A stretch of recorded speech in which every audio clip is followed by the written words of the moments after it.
I've been thinking about what I'm going to do here because I am replacing a ton of different parts on this side of the vehicle, so I got to do this in a specific order. And the first thing I think I'm going to do is I think I'm going to pull this hub. So I got to get to the bearing, and the bearing sits behind the hub.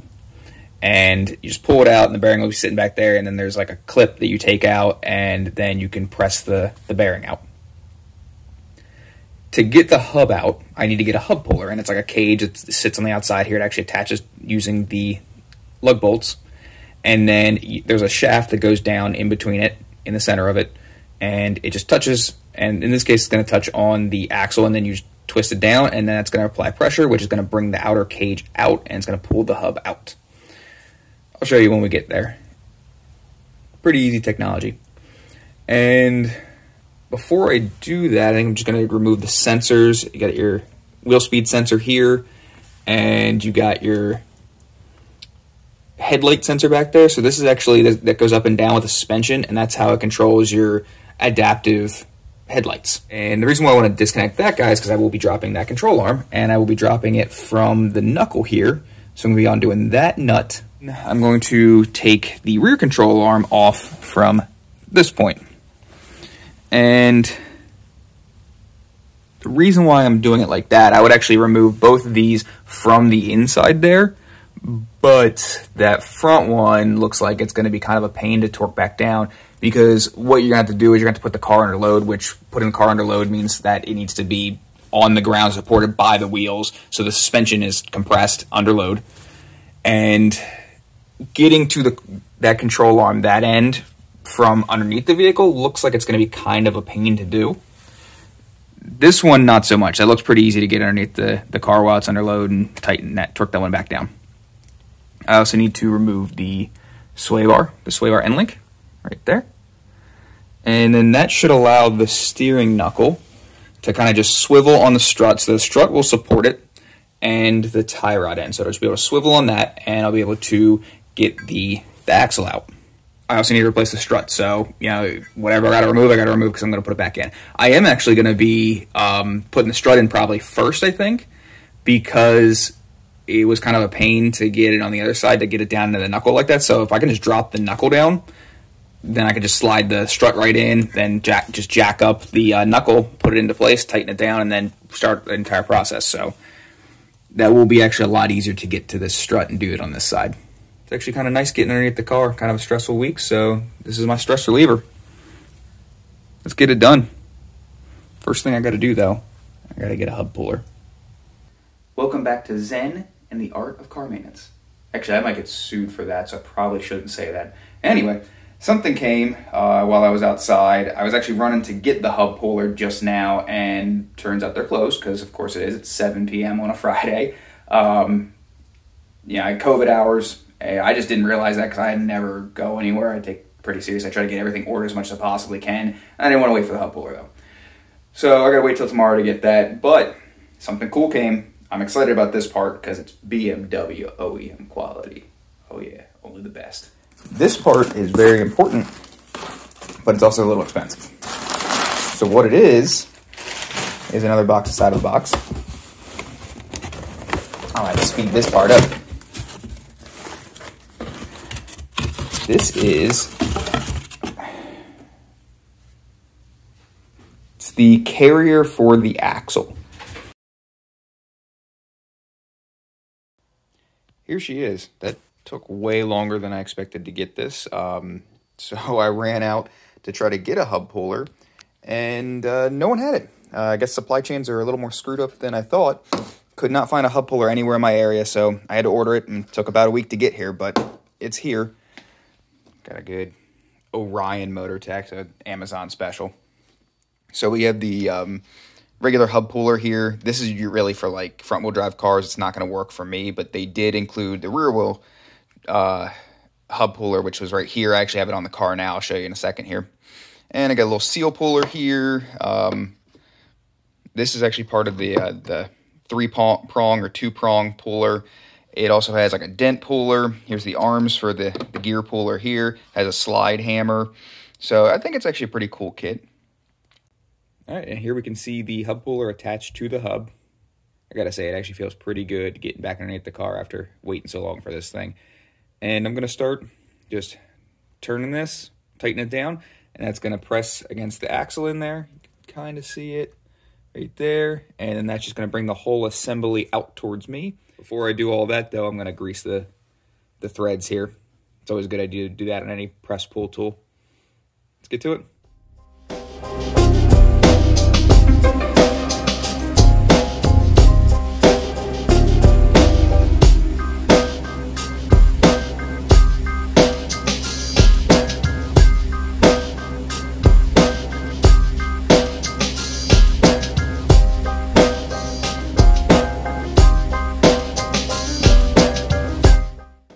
What I actually successfully managed to do was press the axle through the cat. And I guess that makes sense. The axle would just collapse at that joint back there and allow me to press it through. I think to get the whole way out though, I'm gonna have to actually drop the control arm. So I think maybe what I'm gonna try to do is get the slide hammer on this and remove the hub first and then do the control arm. We'll see what happens here.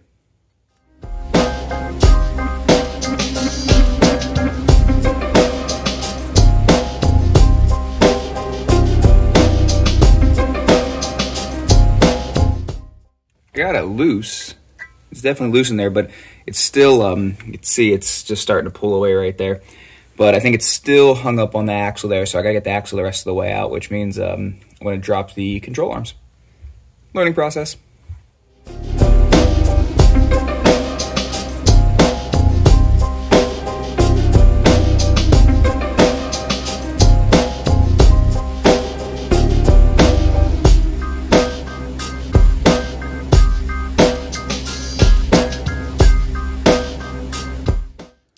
And there it is.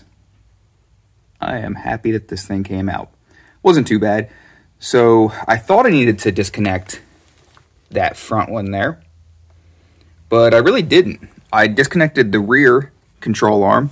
You can see it hanging right here. And then I just turned the steering wheel the whole way to the left, and it got just enough room to slide the axle out. So there you go. If you do an axle job on E60, E61, you only have to remove the rear control arm and just turn the wheel and it should come out. Cool.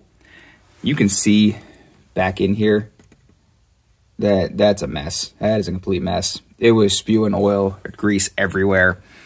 You can see the boot was completely failed and the joint's pretty floppy. It's probably not completely failed yet, but it was definitely on the way, especially with the amount of grease it was losing. You may have noticed that I didn't actually remove the wheel speed sensor. You can see the little nub sticking out there. You know, they said you were supposed to, but I didn't really, I don't know why, because it doesn't actually touch the axle. It just senses the rotation. So this ring right here, see the grooves in it? And one of these raised spots passes by, it's magnetic, so it sends a little bit of voltage pulse to it. And the more frequent that voltage pulse is, the faster the wheel's going. So the next step here is to go back in here and remove the axle from there, and you just basically pry it out. But I need to get there's like a belly pan there. I'll show you. I gotta drop that and get up in there with like a pry bar or a screwdriver. So we have to get this belly pan right here off, and there's looks like 3 bolts that side, 3 bolts that side, nothing in the middle. Doesn't look like anything in the back there. So yeah, should be 6 bolts. It might be something right there. I think it's covered in oil. It's gonna be interesting, definitely seeing up in there what this looks like. Little worried how many leaks it's got, but let's get this belly pan off.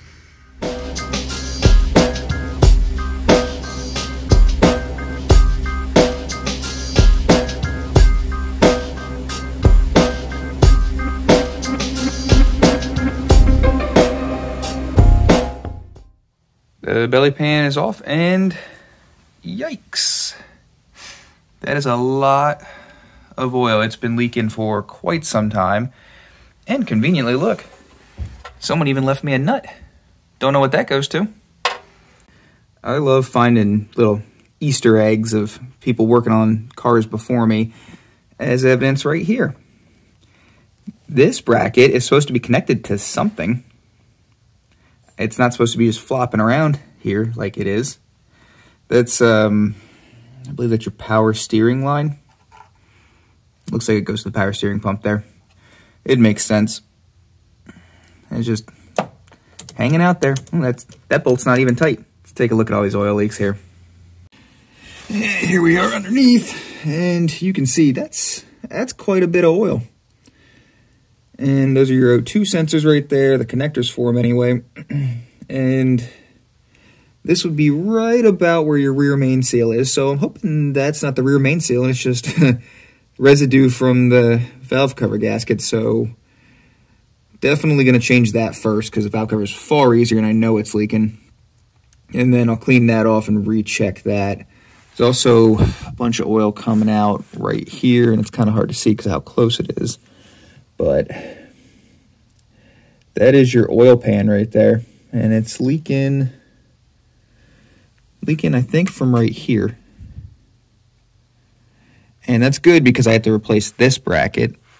There's a ton of corrosion on the subframe too. You can see it. I mean, the paint's just like peeling off, and that's probably from its time in Connecticut.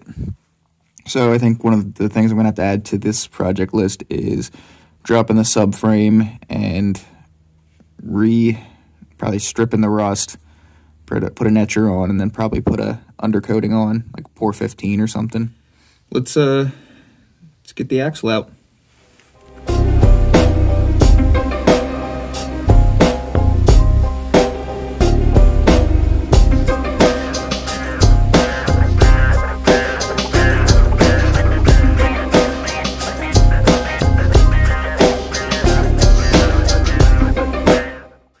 Got them out, and just laying them down next to the new parts here. So the new axles right there. This is the old one, obviously.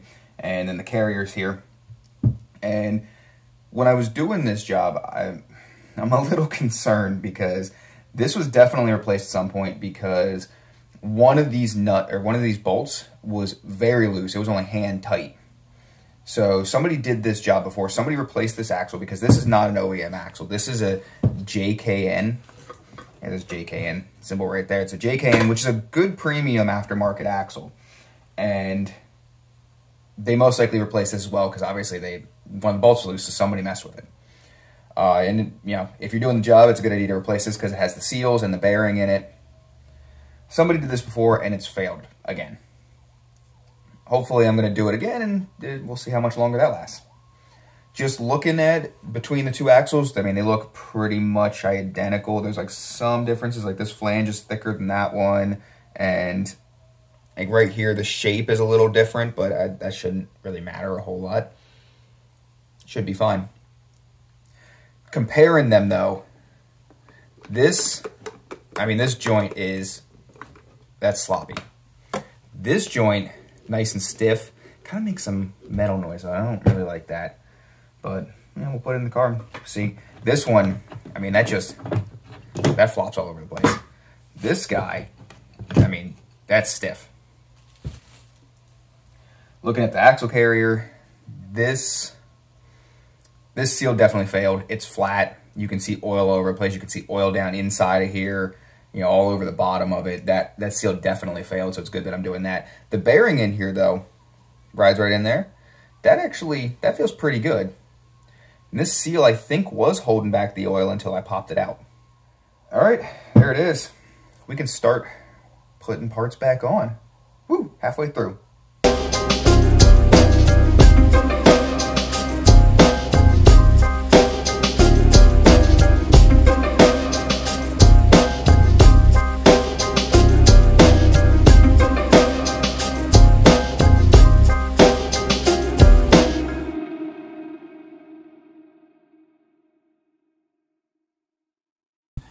So much oil. Oh, God.